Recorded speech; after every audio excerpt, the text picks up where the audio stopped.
Welcome to episode 140 of the Ask the Coach show, where PingSkills helps you improve your table tennis.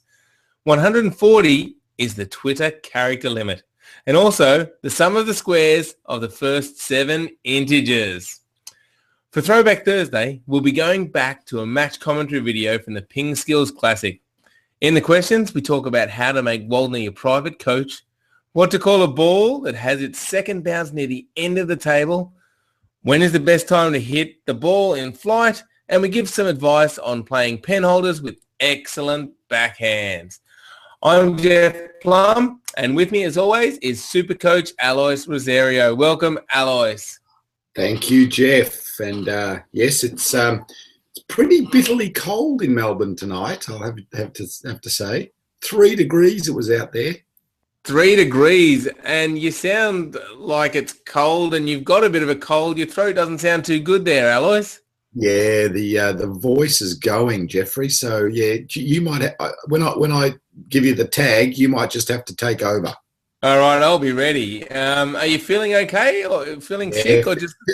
You're feeling great. Just this thing not working too well. Okay, all right. Well, let's see how we go. We'll try and get through the show, and I'll take over if necessary. Excellent. Great. All right. Well, it is Throwback Thursday, Alois. So let's get straight into this match from an old PingSkills Classic tournament. Yeah, it was good to just go back and have a look at some of the old videos. So we did a PingSkills Classic at the Coburg Club. And it was good to go back and watch Carter versus Keck. The real contrast of styles. But I think, just going through and watching different videos and then trying to analyze them is really good for your own game as well, because you often pick up little things about what the players are doing. And you might say, well, that might be something that I can incorporate into my game as well. So yeah, so Carter, pretty flashy sort of player, good strong backhand. Keck a little bit more controlled, and just see how Keck and Carter sort of go head to head and what happens in the match. So well worth going back and having a look. So it's in our lesson section, and in there there's some really great videos on match analysis. Indeed, yes. So we'll put a link in the show notes. This particular one is a free one, so everybody can watch it. And if you want to watch more, you can become a premium member, and there's a whole lot of other videos there where Alois and I analyze the matches from the PingSkills Classic. And as Alois said, it's great to watch and, just look at the tactics that are being used and see, how the players, work out what's the best thing they should be doing. So, well worth a watch. Take a look and let us know what you think. All right, Alois. Now, yesterday's PingSkillers question of the day was, do you know the rules for wheelchair table tennis? Yes, and we had a few comments as well. So yeah, some good, interesting comments from players. But so the main difference with wheelchair table tennis is that the serve needs to travel over the end line of the opponent. So, for example, the ball can't go out too wide, so it can't cut out wide and go off the sideline of your opponent's court, and it can't have it so much backspin that it starts coming back towards the net. So if the receiver leaves it, it should go out past the end line of their table. If the ball's short, they can come in and hit it. So the ball is allowed to bounce as many times as you want on your opponent's side of the table, but eventually, if they left it, it would need to travel off the end line. So that's the basic rule for wheelchair. That's interesting, Alois, because couldn't you then do a serve that was short enough that they couldn't reach? And you can. And there's a little bit of conversation around trying to change that now, especially for the class 1 and 2 players. So they're the lower functioning players. So with the lower functioning, it's harder for them to reach forward as well. So now players have developed a serve where they just drop it over the net on the first bounce, second bounce, and eventually it just runs forward. So in essence, it's a legal serve, but really difficult for the class 1 and 2 players to be able to reach that ball. They've had a bit of discussion on the players committee. A lot of the class 1 and 2 players are the ones saying, no, we don't really want to change that rule. But yeah, it's an interesting rule, and you know how it can be exploited. And I suppose the other the other rule is that after the serve, you're basically allowed to do anything. So you're allowed to cut the ball out wide. You're even allowed to put the ball up with a whole heap of backspin. So by doing that, getting the ball to drop onto the other person's side of the table and then come straight back onto your side with the backspin. And oh dear, I'm going to have to take over. While Alice is dying there in the background, I'm just going to ask a question. But when they do that high ball with a lot of backspin, is that a common tactic? Are we seeing this a lot in wheelchair table tennis? We are starting to see it a fair bit, and as the skills of the players improve more and more, I think we see it more. And I think I feel it detracts from the game. But talking to a lot of players and a lot of other coaches and things, a lot of them don't mind it. So yeah, there's a bit of debate backwards and forwards about whether that rule should also be changed. Yeah, it's interesting. I mean, and I'm just thinking about that short serve that players can't reach. I'm thinking of what an equivalent would be for able-bodied table tennis players. And I'm thinking it's like if you didn't have to have the serve bounce on your own side and you could just smash it away. I mean, then the opponents would have no chance. And that's similar here. The opponent has no chance. Yeah.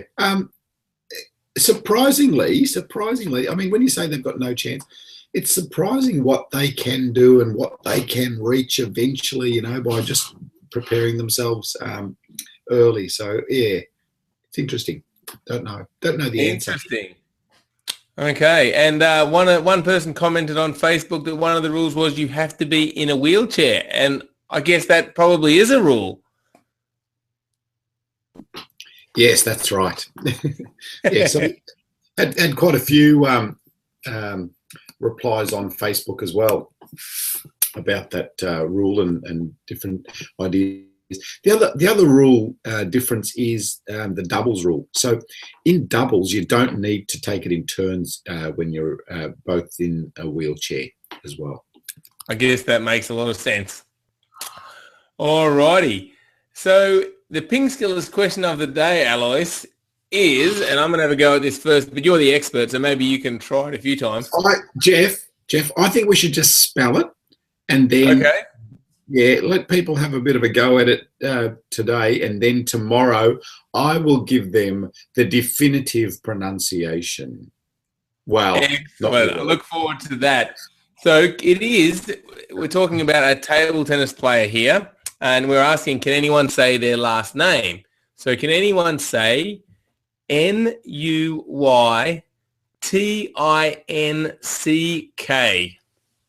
That's the question. We want to hear from you. Leave a comment. Let us know if you can. And we look forward to hearing from Alois and the definitive pronunciation tomorrow. Yes, I've been getting some coaching from one of our members, Dieter. He says I'm getting a little bit better, but still haven't got it. So he was thinking probably 6 months of work might do it. All right. Well, let's move on to some questions. And anyone can ask a question live on the show by visiting our Google Plus page and clicking the Q&A app. And Diodone has done that. And he says, hi, Jeff and Alois. Do you think I should try to learn to brush the ball with a particular spot of my rubber for a correct technique and maximum spin, or is any part of the rubber fine? I think initially, just trying to get the ball in the center of your racket's the best thing. But as you start to progress, you can start to think about hitting the ball on different different parts of your racket. So when you're top spinning, it's better to get that ball closer to the front edge of the racket to generate more spin. So you can try that. And then with your serve as well, thinking about different positioning on your racket of where you're contacting the ball can give you different spin too. So but initially I think it's really important just get the feel and get it in the middle of the racket. Then you can start to experiment a little bit about different spots on your racket then. Great, yeah. And I think, Alois, when we were doing the backhand topspin, it may have been against backspin video, we took a close-up of my racket showing the ball marks on the racket after I've done a few backhand topspins. So that will sort of show you the ideal spots. I'll put a link in the show notes to that video.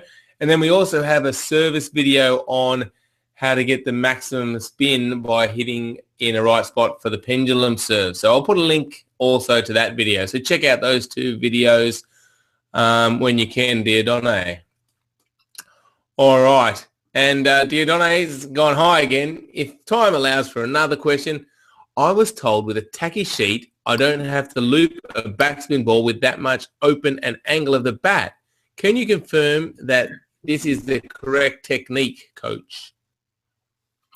So if your top sheet is quite tacky or quite grippy, you can get away with turning your bat over a little bit more because the grippiness of the surface is going to tend to grab the ball and lift it a bit more. So yeah, to a certain extent it is, but it's not always about just the tackiness of the surface. It's also the sponge behind it as well. So because there are some really cheap bats that have a really tacky surface, but no, the sponge behind it is really weak. So then you don't get away with turning your bat over.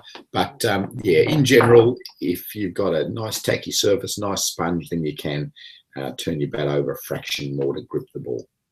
Yeah, but I guess in principle, the shot you learn and, the start position and finish position, most of the basics that we teach would remain the same. Is that right? Yeah, absolutely. There might be slight changes. That's it. Yeah, there might. I mean, it's a couple of degree change with your racket, but yeah, it's not something that you need to focus too much on. Okay, good. All right. Now, here's an interesting question from Brock Alois. He wants to know, if I want Jan Ove Waldner as my private coach, how can I ask him and message him? Do you think he would accept it? It would be an honour to be trained by the legendary Waldner.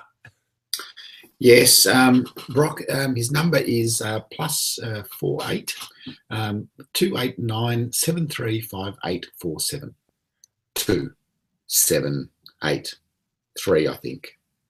I thought all the numbers were meant to start with 555. Oh, right. I forgot the 555 at the start. So yes, okay, good one. Yeah.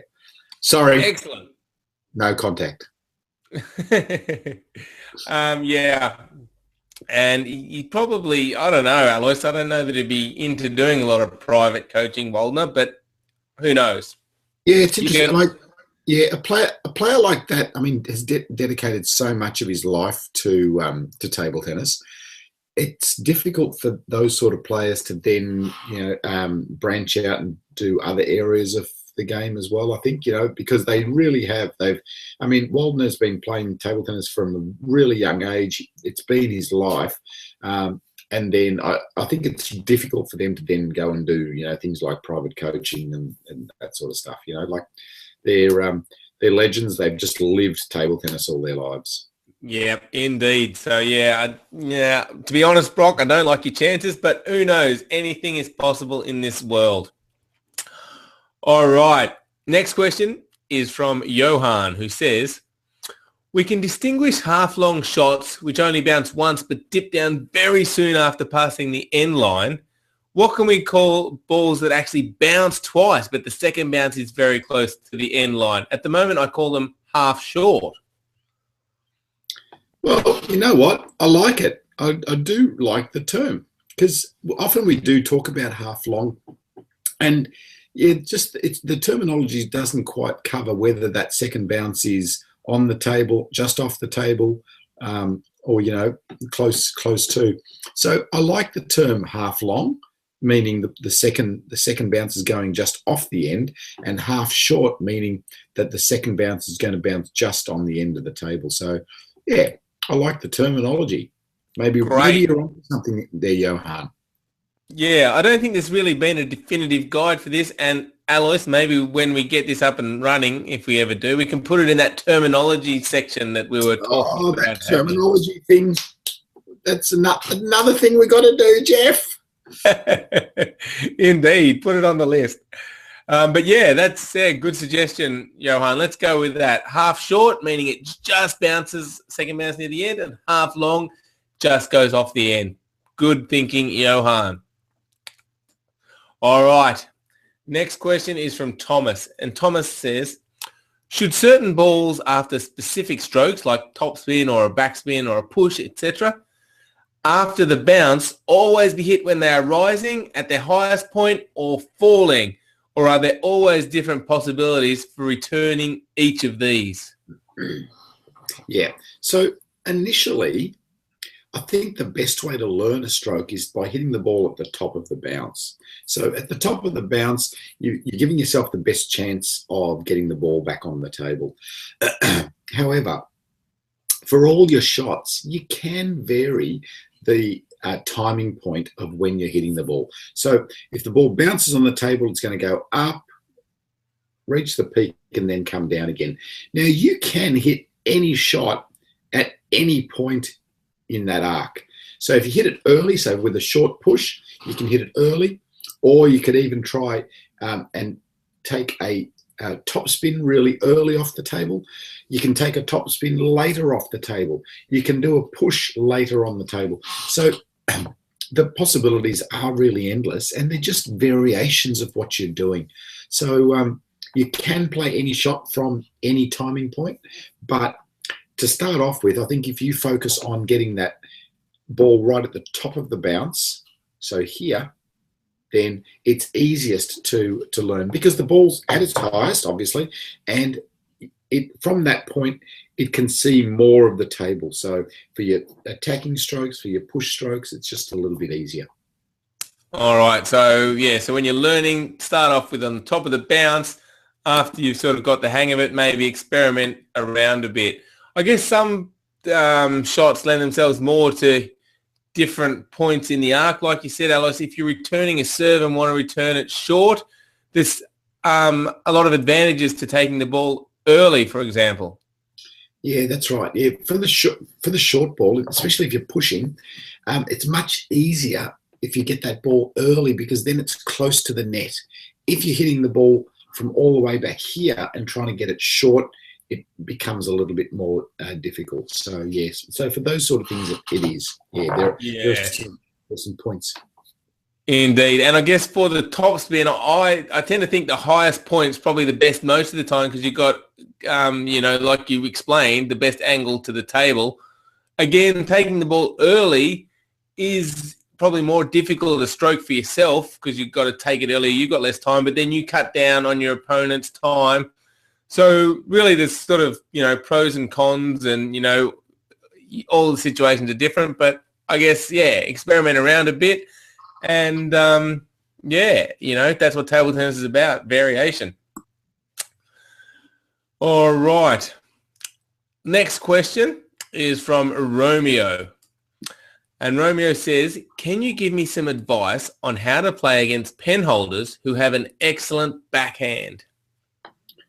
Yeah, sure, Romeo. So some basic tactics against pen holders.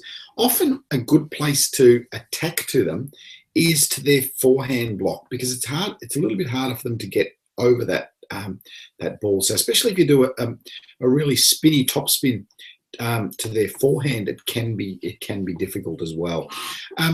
If they have got a strong backhand, often the backhand will be strong off a slower ball, so off a push or just a softer block.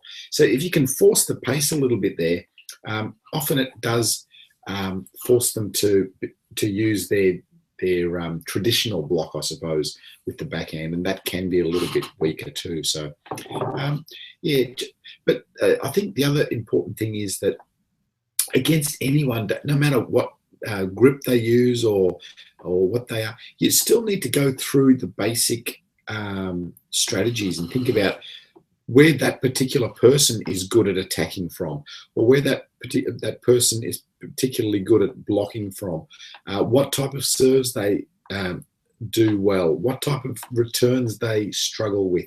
So it's a matter of going through that process, no matter whether they're pen holder or shake hand with a good forehand, weak backhand. Yeah, it's just a matter of analysing that particular person. Very good, very good.